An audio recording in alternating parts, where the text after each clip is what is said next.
Welcome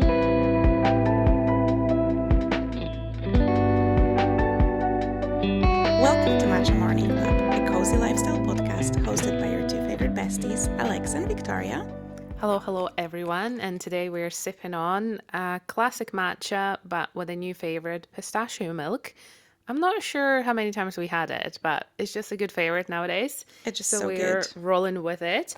And today, oh my God, we are talking about analog living and how tired we are of the digital age. Because let's be honest, majority of us who listens to this episode, or really people around the world, we're just all so tired of living digitally. And that's why this sort of like a trend or trying to slow down or trying not to spend as many times on the screen is popping up everywhere, including social media. And we are here to talk about it today. I feel like we are all just collectively feeling this digital fatigue. It shows more and more, and we discussed this before. Like, you have to take a lot of online. Again, it is an online trend to go Yeah. analog, which a bit funny, but you have to sometimes take them with a grain of salt. But I do really love what's behind that, and Yeah. I hope it's something that's gonna turn into like a lifestyle change for a lot of people versus just jumping on trends and just buying more and more stuff and then just not doing anything. But I guess we'll get to all We'll of that. get to see. Yes. Let's be honest. I think like we will discuss kind of like benefits and maybe disadvantages of it. But one thing we need to clarify, I think, before we go into this deep, like we can't be fully offline. Like that's just not an option. And online brings so many positives, so many amazing things to like how we live our life, because I feel like without being digital, it would be just very, very difficult to live a modern life. You know, you need your banking app to be able to use your bank and those kind of things.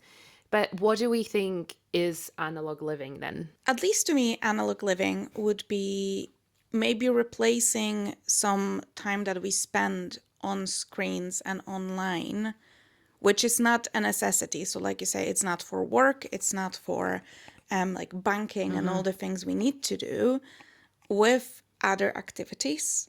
So, basically, minimizing the amount of time we're spending just scrolling and just using our devices very mindlessly, which I am very guilty of very often, especially when I'm tired after work. I think it's like the easiest form, most palatable form of entertainment where, we don't need to think at Quick all. endorphin hit as well. Yeah, and you can just like be horizontal on the sofa and just scroll, scroll, scroll. I realized, I don't know if you feel like this as well, that very often after like a session of scrolling, you don't feel any more not rested Yeah. at all. If anything, my eyes are tired. And in particular, my eyesight has gotten worse in the last 2 years. And I've been told that now I need to wear glasses by the screen, which to me was a bit like a wake up call. I was like, holy hell, you spend so much time by the screen that your eyesight has dropped. Obviously, I work with the screen, so it's kind of like a little, in a way, inevitable. But then being like 28 and being told, you have to wear glasses, not because like, you were born with bad eyesight, Yeah, but because you fucked it. Yeah, yeah.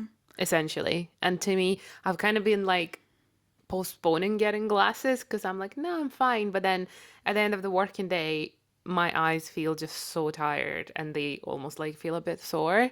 So, but realistically, in general, I think the whole analog living thing, it's not really about deleting your life as such, like No. online. It's just using digital with intention.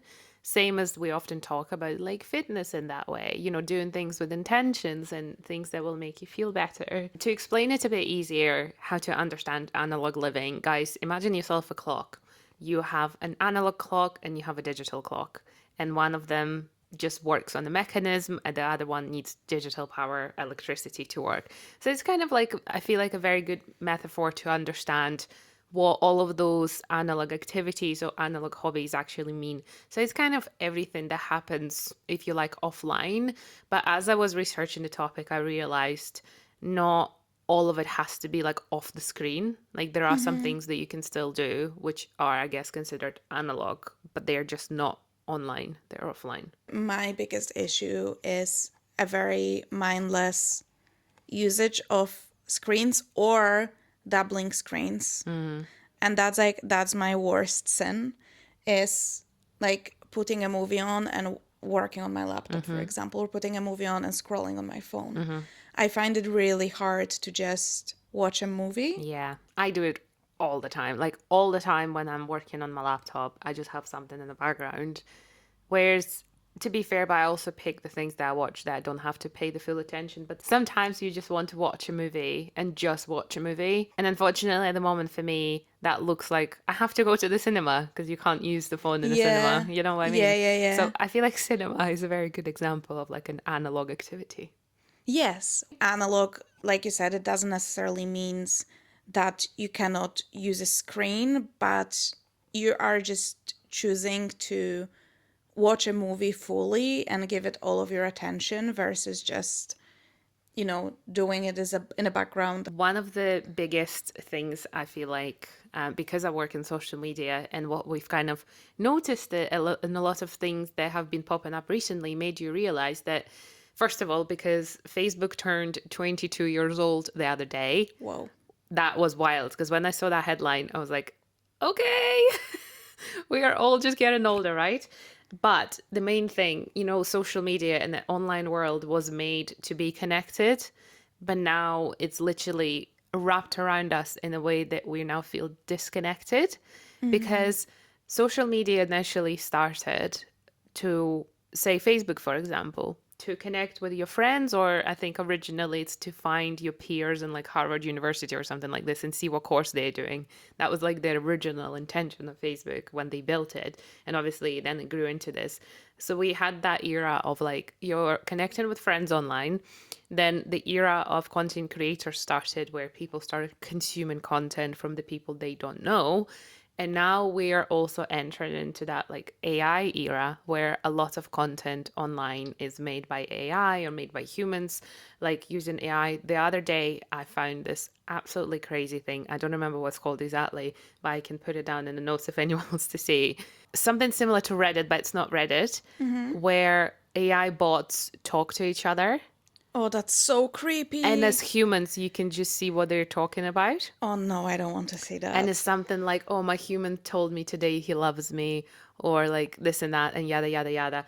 Obviously, it's not completely autonomous because people wrote the code, people prompted it. But it's a little bit crazy because there are a few threads, if you like, where AI started discussing that we don't need humans.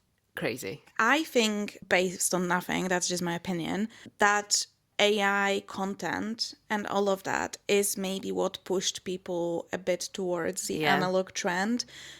Because at least when you watch something that comes from another person, that's fine. Like you're watching a display of someone's creativity or someone's opinion, like actual living being.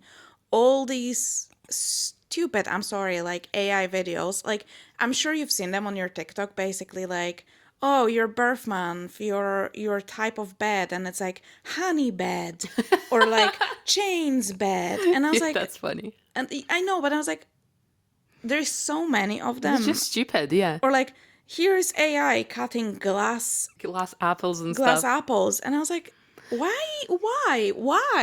Yeah, I'm not gonna lie, does it make me watch them? Yes, because I'm like, oh, let me see how to cut a fake glass apple.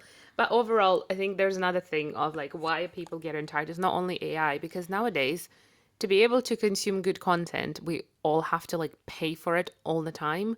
Nowadays, what makes it even more difficult and even more attractive for analog living is, all the subscriptions that we're paying, consuming content, they're genuinely making it more difficult for us to enjoy content because when social media started, things like Netflix started, you had to pay like, say, £7, I think it started with, for watching all your favorite series and movies, etc. And social media didn't have any ads.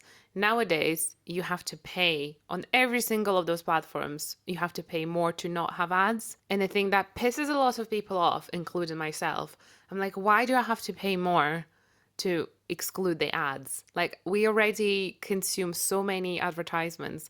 There was like a research done ages ago that I was researching it for work, and something along the lines of, as an average human being, you're exposed to over like 300 pieces of advertisement every single day. And I was like, Yeah. that's insane, Yeah. considering how much our brain is processing. And obviously, our brains are very powerful, but it doesn't mean they have to be filled with crap. No, and they were not built to process this Yeah. amount of information. I genuinely cannot be bothered to watch anything on Amazon Prime because I refuse to pay more. I'm like, it's already paid for. Yeah. I already paid. Like, for example, I do pay for YouTube Premium or whatever it's called because I can watch it for free with ads, or I pay and then I have no ads. Yeah. And like that's clear. Or like Netflix, I mean, Netflix and Disney or whatever, I don't know what else there is. They still don't have ads.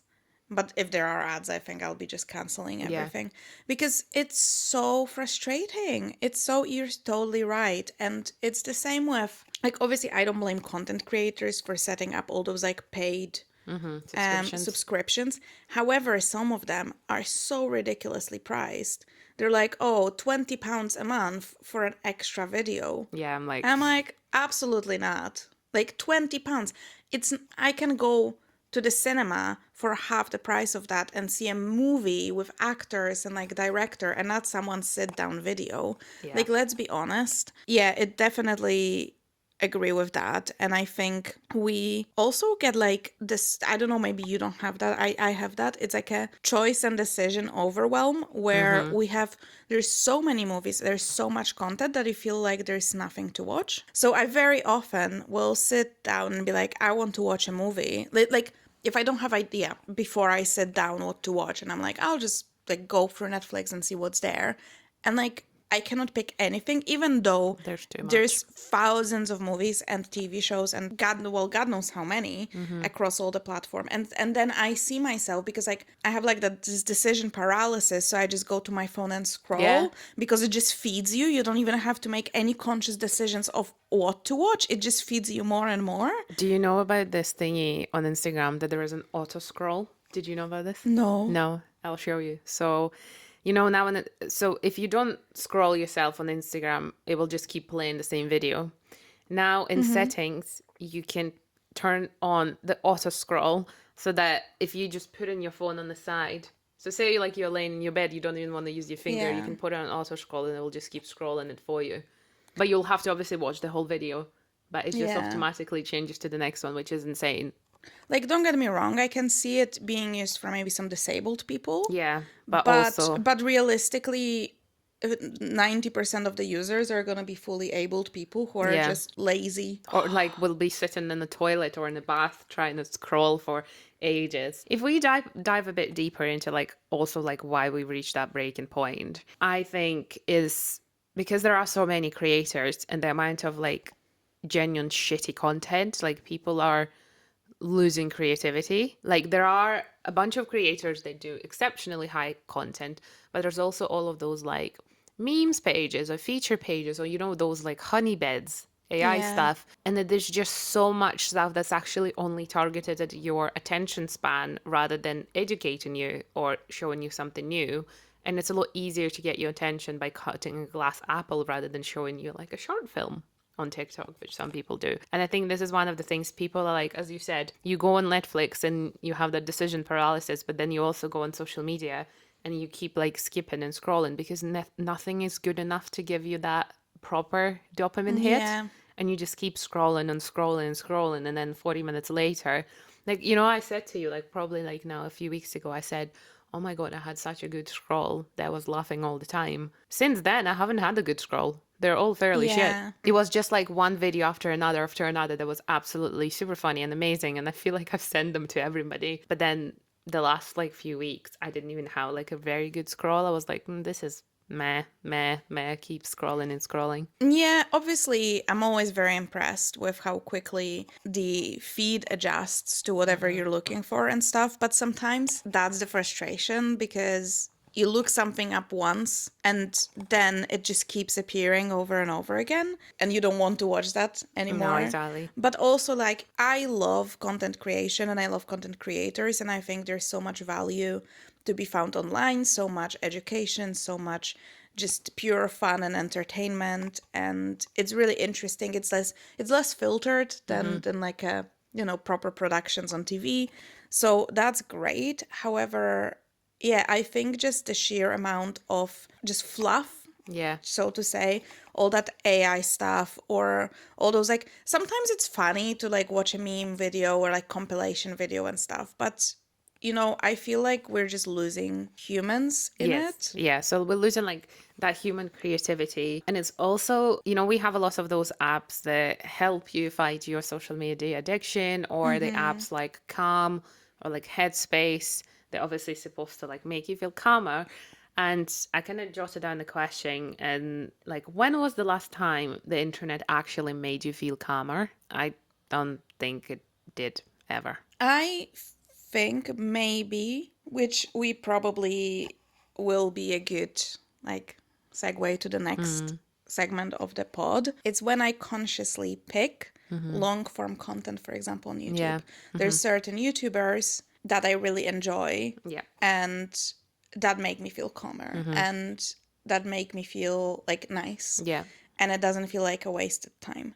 But I think all of it must be longer form. Okay, I think, yeah, I actually agree with that.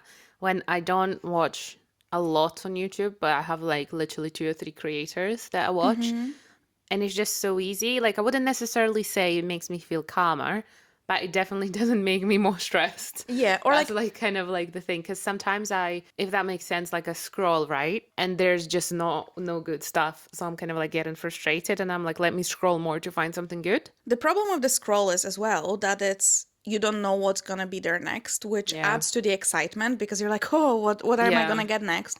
However, you might get things that are upsetting or stressful or things you really don't want to see. So, it's like a gamble. Yeah. And I think it might be, I don't know, someone smarter probably should tell us that there is this connection with like, it's like gambling. You don't know what you're gonna get next, so your brain gets excited. But I remember specifically, it was a couple of weeks ago, and it was on a weekend, and I made myself like a really nice breakfast, and I had like a slow morning. I put some like jazz music on, and I took my sweet time, made a nice breakfast, made myself a matcha, and then like sat down here and watched a vlog of a content creator who I found during lockdown, and she was my like obsession, my lockdown obsession, and I loved her vlogs then. So I put it on because she actually made a video series on this topic, like how to get like more analog and unrot your brain and all this stuff. And I put it on and I sat on the sofa. I didn't use my phone. I just had my breakfast, watched her video, and it was, I don't know if it was calming, but like, yeah, it made me feel nice. It was very conscious of me that this is the piece of content I just want Yeah. to enjoy in the moment.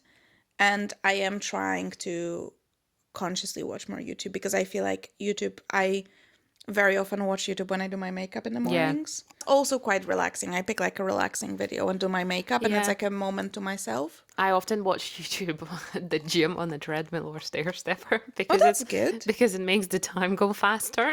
Oh, which you need, especially on Yeah. the stair stepper. Because like otherwise if you're staring at the timer, it's gonna be so slow. But I pick like videos that are like 20 to 30 minutes and I watch it, and I was like, I used to read a Kindle on it because I was obsessed with that fantasy Yeah. series. At the moment, the book I'm reading is a physical book, so reading it at the gym doesn't seem like a good idea. But yeah, I think like reading on a stair stepper actually stabilizes me, because stair stepper you can like fall off it. Yeah. But actually that helps me. And overall, I think like you said, like algorithms are very sensitive and we can kind of like influence them. But I think it's kind of like if you're picking things that you don't want to watch, you can always tap the 3 dots on social media and say like not interested in it. But also like picking things intentionally, like you said, only watching YouTube that you like. Because it's really, I feel like it's quite hard on TikTok or Instagram intentionally like go and find a piece of content because it's short form.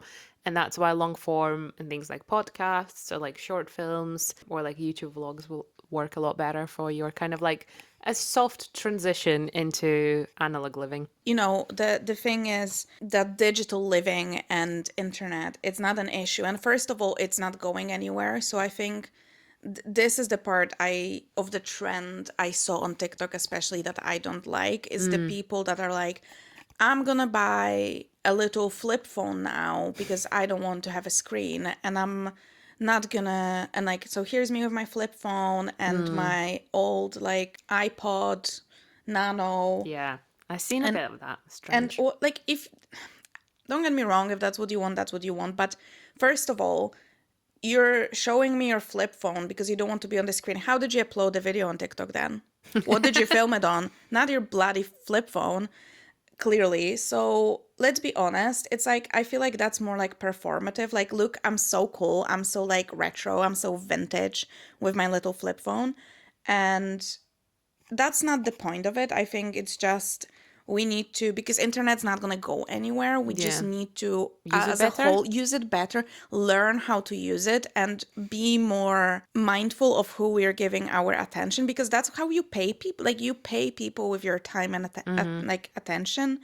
And I think people stopped thinking about this. Yeah, I also, kind of like a side note, I really appreciate the celebrities who have like no social media presence. Like, there are people who obviously, I just feel like actors in general, they don't really do much social media. To be fair, though, I think what's going on there, they very often will have like an official socials account Yeah. that's run by their team, Yeah. and then they will have a private one called Maybe, yeah. like XYZ234. That's for their pals. Yeah, actually. So I think maybe that's that. But to be fair, like, sometimes when you watch interviews with celebrities and they ask them like, "Oh, have you ever Googled yourself or stuff?" They say yes. Like, they're just human. Yeah, exactly. And also, like, it's so rare to actually meet a person who's like, yeah, I'm not on any socials. Do you know anyone who's like not on any No, social media? no, not on any social media. Like, There used to be one of my ex's friends, he was like, I don't do social media. yeah, but like, by social media, a lot of people will say, I'm not on social media. And what they mean by that, they're not on TikTok or Instagram, but they Yeah. will have a Facebook account. They will have they watch YouTube sometimes. So, but I don't think YouTube is seen as social media Yeah, it's by kind of a like lot of people. It's kind of like between like a streaming service and social media. It's kind of like Yeah, still, it's like a that's what I hybrid. like YouTube for. I know someone who doesn't do any social media, but what he does scroll is LinkedIn and trade news. Well, LinkedIn is social Yeah, it media in is. its purest form. Because there's now things like LinkedIn influencers. I find LinkedIn incredibly toxic because it's kind of like you have to post on it to, like, a lot of, say, like freelance people kind of like depend on it for work in a way. Yeah. Or if you want like find, a new job, or if you just like, like I just got a promotion at work and I feel like I need to start posting a bit more to like build a bit more connection. I hate LinkedIn. Like, to me, it's just everybody just keeps talking about, there's no like in between. There's either people telling about their successes and how they're so cool, or people who tell about their failures and tell them what they taught them. And I'm like, who cares? Also, they're all in the same. They're all in the same format, and it was ChatGPT. Yeah. Or they all, what pisses me off the most, sorry guys, it's just a little bit like social media hate. These like LinkedIn ghostwriters or just LinkedIn people who do it a lot. Every single sentence is like a separate. Line, yes. And then the post is like fucking 3 million meters long. And Yep. I'm like, you're literally annoying me with this. You're not making me more interested. Write a paragraph like a normal storyteller instead of these like stupid. I'm too passionate about this, I clearly. know. My least favorite subgenre of LinkedIn posters is people. I mean, that's gonna sound. It's people with children, but bear with me. It's basically people who are like. It's mostly men. I realized it's mostly men, and they will go, Surprise. "Oh, this morning I was sitting at my like table with my 3-year-old, and she said something that changed my whole Perspective. like, yeah."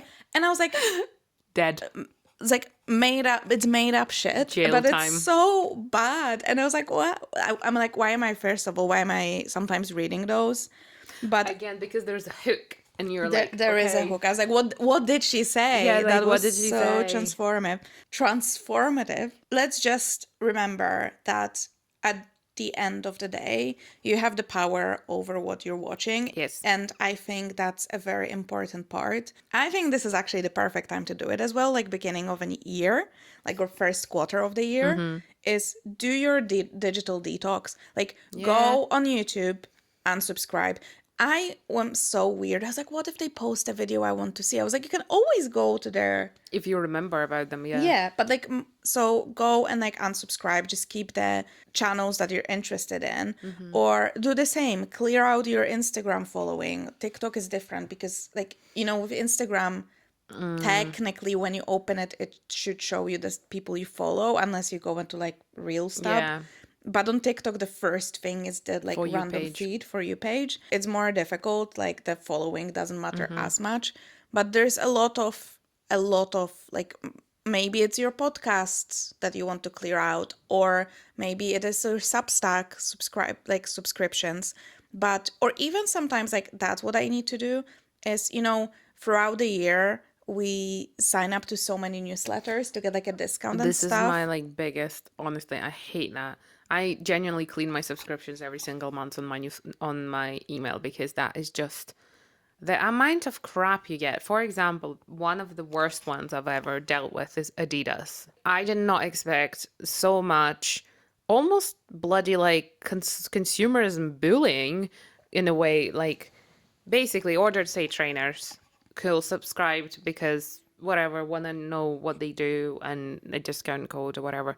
They were sending me emails every single day, twice a day. And I'm like, respectfully, I don't have the money to shop with you all the time. Twice a day. Yeah. And also, like, it was always like new stuff. So it wasn't like, you know, there's some brands that do storytelling well. They would like send you like tips and tricks, and skincare brands do that a little bit.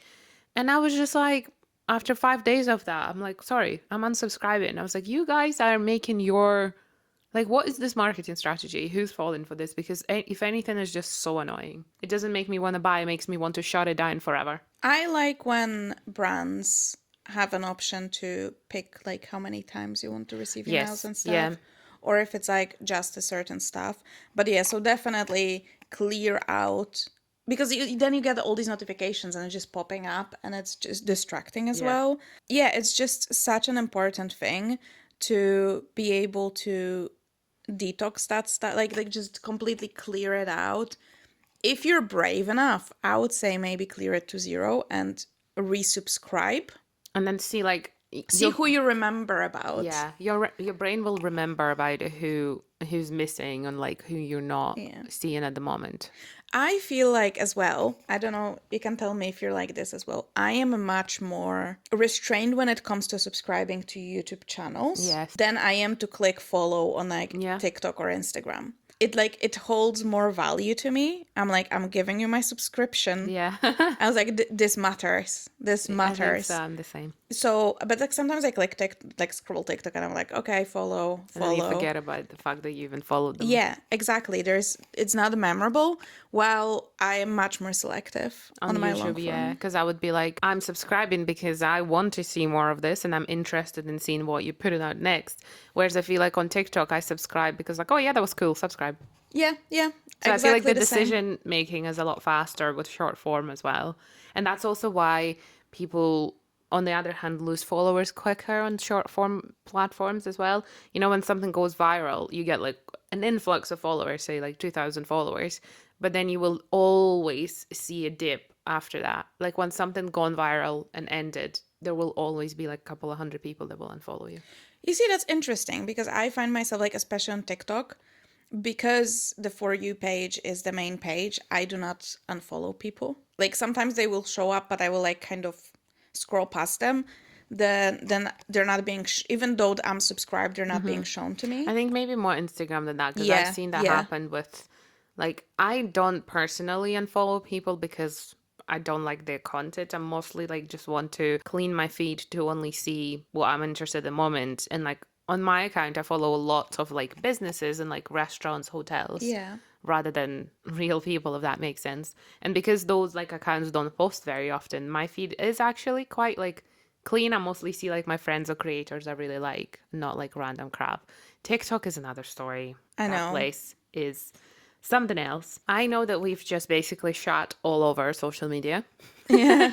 as we do, but why do we think to delete everything that doesn't actually work long term? I personally want to use social media. Yeah. So that's it for me. And there's so much good that I take from social media as well. So I just simply don't want to be completely offline. But yeah, like I think it's a personal choice, but Yeah. I also think it's very often those changes where like I said, I'm going offline and I'm buying a flip phone. That's a phase that won't Extreme, last. yeah. It's very extreme and we do like those solutions, but it's really hard to stick to it. And I feel like, especially in today's day and age, it's you're gonna feel a lot but like out of the loop with certain things. I And know. It's just digital. I mean, there is a reason why we live in a digital age. It's like we had the Industrial Revolution. We've gone through a digital revolution, I would say. And now we're going through AI revolution or whatever that is. And it's kind of like you can't avoid it. Like it's always going to be there, whether you like it or not. Yes, you can put yourself in a cabin in the Highlands, but to live the life of, again, digital banking, like government IDs, like visas, all of those kind of things, it's just inevitable. Where I think like limiting some things, like, there are those apps, unfortunately, because we are so bloody addicted to digital life.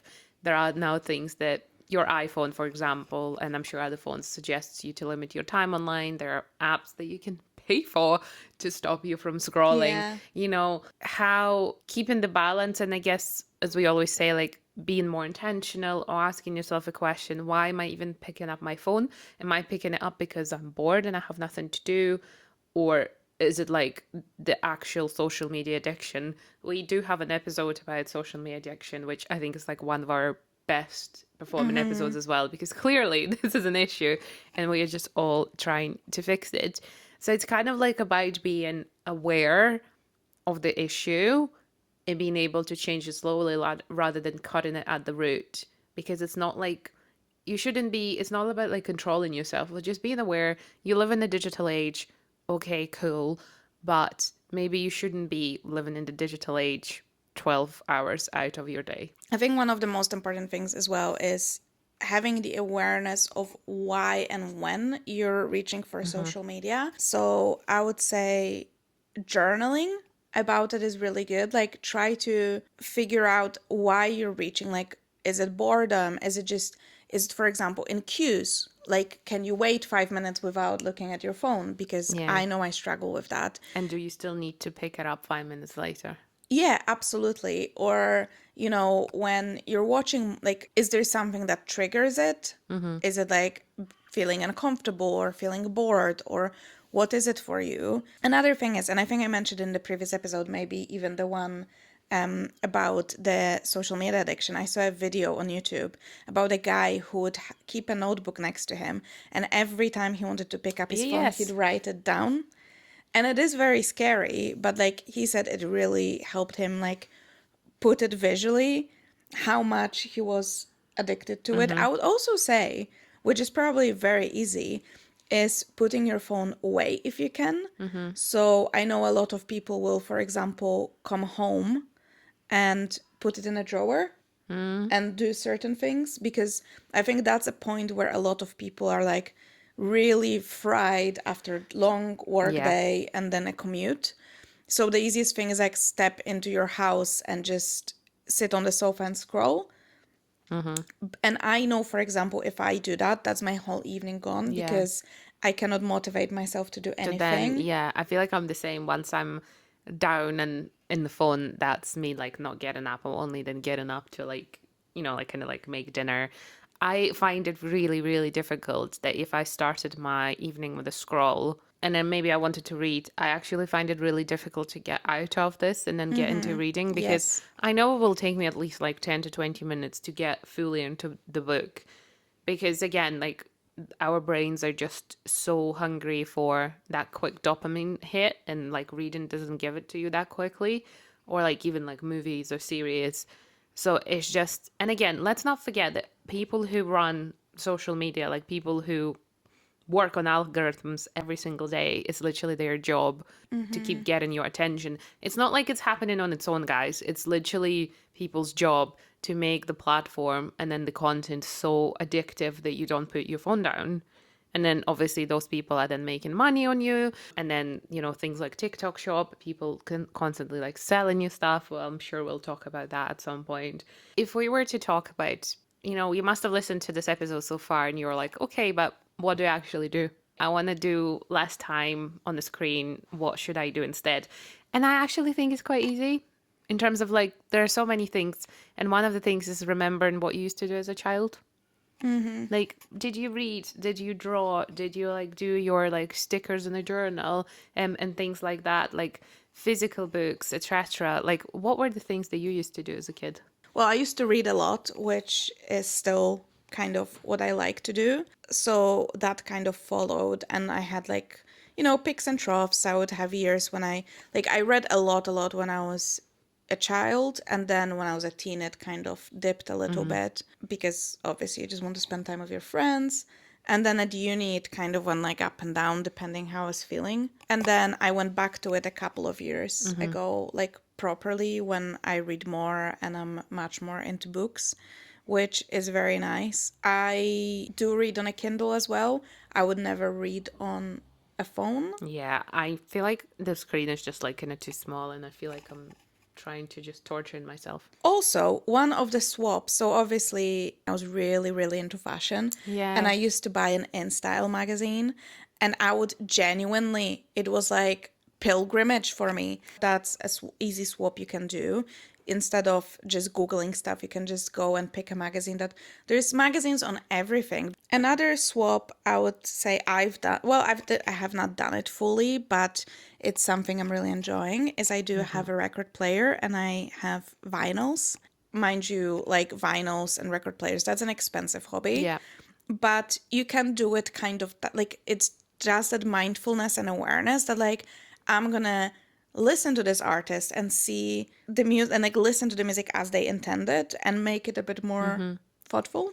That's amazing. And I think it's just kind of like coming back to that, like, you know, the magazines in childhood. Obviously, we're not telling you to just pick up the same stuff that you used to do as a child, because that's kind of like, it could be irrelevant in a way. But is there anything from your childhood that you can translate into your adulthood?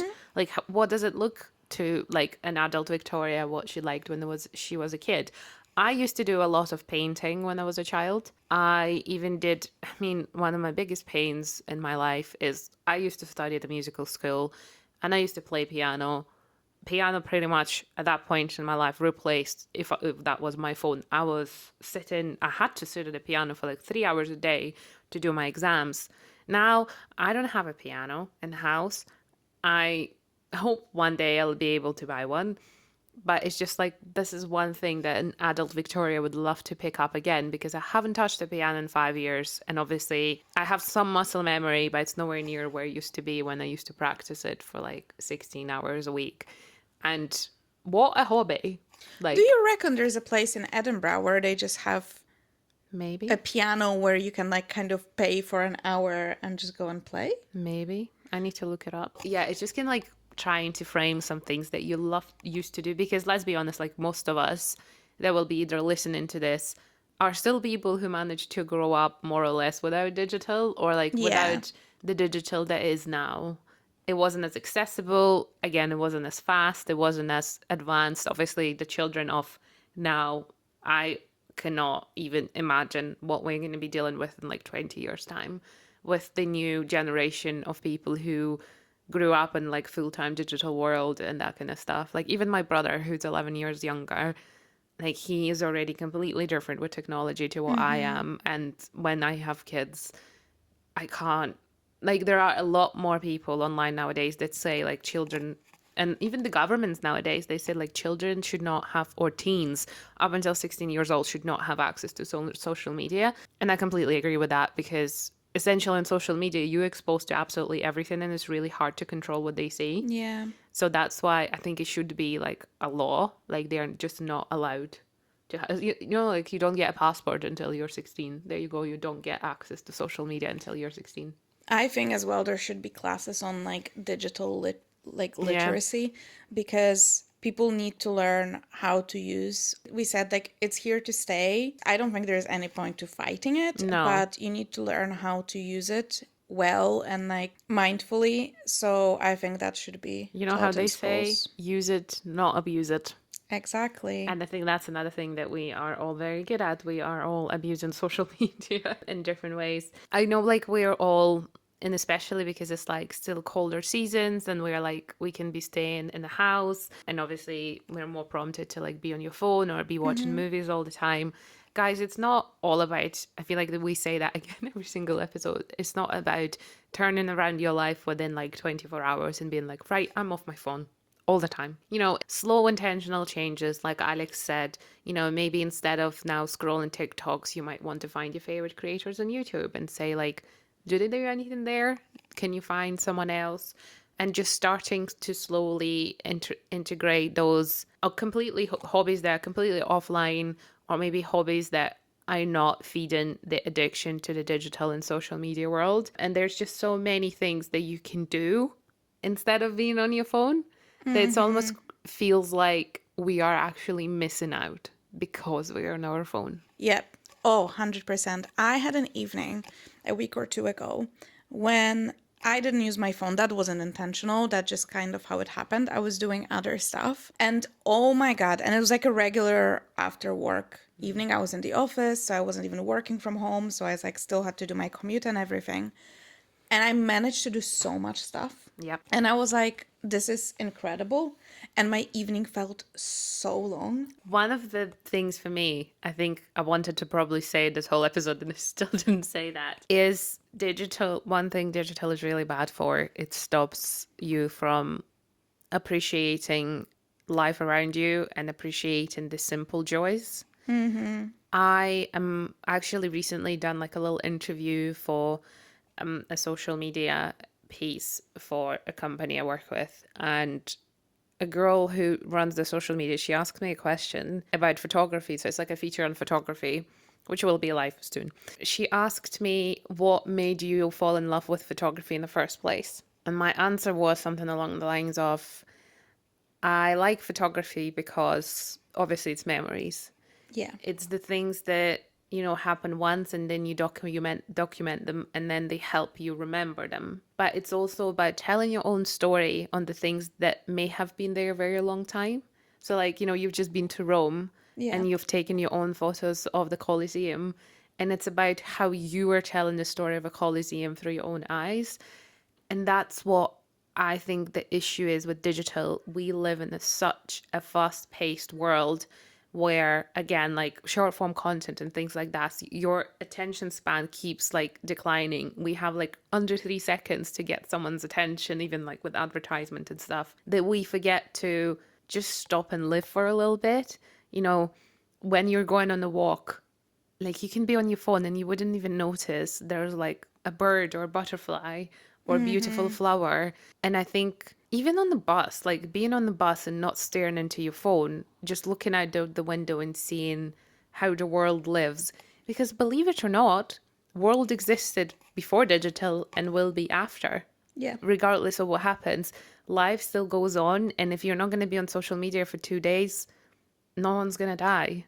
No. And you will only notice that the world around you, the offline world, is actually, I don't want to say like it's better. You know, some people might have family issues, health issues, but it's the simple joys in life that I feel like social media, digital world sometimes steals from us. We don't tend to appreciate that quiet moment with a cup of tea, like you said, or a coffee, because everyone is clearly living a much interesting life online. Yeah, I 100% agree. I think our life got so fast, so I really do appreciate like the moments of stillness and you know just like you said, when you go on a walk, it's really nice to just sometimes like sit down on a Yeah. bench and just look. And I remember that was like last year I went on a walk and it was a really nice day, and I was like by the coast, and like I sat down and I was listening to a podcast, but like I took my headphones off intentionally and I just sat there and like I listened to like people passing by and the birds, and like there were planes like landing above, and there was obviously the sea, and the sun was like, and I tried to like focus on all the things I could see, hear, and like feel like Yeah. the sun on my face. You know, like you said, it's so easy to just miss those things and those little joys in life and those little pleasures, because everything needs to be fast. Everything needs to be, especially if you're working in like more, not even corporate, but you know what I mean, like a job. Everything needs to be ASAP. Actually, we wanted it yesterday. So it's, You and I feel feel like you're like rushing all the time. all the time, and like you wake up and it's go, go, go. And then, so I just want to say as well, like, don't blame yourself, because I think how our lives are now directly feeds into how addicted we are to social Yes. media, because we just literally crash at the end of the day and we don't want to do anything else. But it is in our power to just untangle ourselves from that bit by bit and replace the mindless scroll with other activities. And, you know, it doesn't, like Victoria said, and we always said it doesn't have to be perfect. You can just set yourself little goals. You can be like, maybe you would like to do like phone free mornings Yeah. that you cannot scroll until you get on your, for example, your bus. Or you can assign the times, like, oh, bus is my so because it's obviously No you get short off the time, bus. yeah. Yeah, so I say I'm on the bus in like 35 minutes. That's my scroll. And then when I get home, I put my phone into a drawer and start doing other stuff. Like, there's little things. Or you can try a 1 day without your phone detox if you want to try that. It doesn't have to be deleting all social media and living under a rock. No. It's just, trying to, because I think originally with all the digital stuff and internet and everything, we as humans, we invent all these things to work for us and make our lives better and easier, but then a lot of things take over and doesn't make our lives easier. So I think it is our responsibility to try and actually make the digital work for us and not the other way Yeah. around. That's well said. But if you still are wondering what you could do that is not digital, that is analog, fear not, this episode is a two-parter. So next week, we are going to be jumping on a trend of so-called dopamine menu. And we will be sharing with you what we like to do and how we want to replace screen time and what we will be replacing it with. And it will be shared in like different time bits. So we're gonna share like short time swaps and then like longer term swaps. If that's something that interests you, please tune in next week and listen to that. There's going to be more like actionable, fun activities for you to try as well with us. Yeah, and if ahead of that you would like to share your dopamine menu with us, please do. I feel like it's fair to say we all struggle with digital life. So if you ever feel like you need a helping hand or an ear to fall on, please do send us a DM. I know that some of you lovely people have already started reaching out, and it was really nice Yeah. to just like hear a bit of feedback and personal message. And if you'd like to leave a review, that's also very much appreciated. We love the fact that new people keep finding us and that you're sending us messages and saying how much you love spending your hour or your commute with us. I think someone left us a review the other day saying that they listen to us whilst they walk their dogs, which is amazing. So, guys, we see you all. We notice everyone. We're still a very small podcast, so literally every single one of you is very, very important to us. So please stay with us, subscribe, save, share to friends, share on social media. It's all very much appreciated. Thank you very much. You can always find us on @Matcha Morning Club on all the socials. It will all be listed down below. We thank you again for listening to this episode, and we will speak to you next Tuesday morning. Bye. Bye.